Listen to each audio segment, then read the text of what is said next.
बटाटा पोळी, उपवासाचं थालीपीठ किंवा साबुदाणा वडा किंवा मील्स याच्यामध्ये आपण दही सर्व करतो. दह्याचं प्रमाण हे 25 ग्रॅम आहे.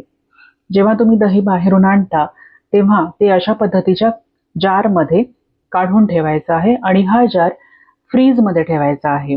नाहीतर दही आंबट होतं. दही पार्सलला देताना ते कशा पद्धतीने द्यायचं ते आता आपण बघणार आहोत.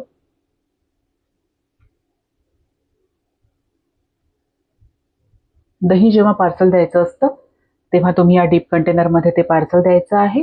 हा डीप कंटेनर मी आता वेइंग स्केलवर ठेवला आहे आणि टेरवेट 0 केलेला आहे. ह्याच्यामध्ये आपण आता 25 ग्रॅम दही भरूया.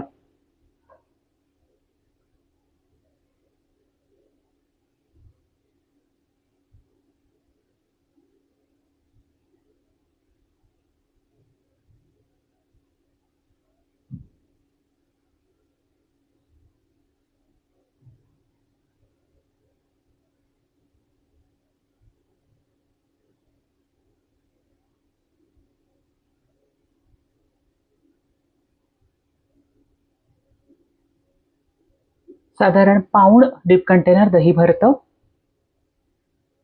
आता डीप कंटेनर आपण मागून प्रेस करत करत फ्रंटला येऊन लॉक करायचं आहे.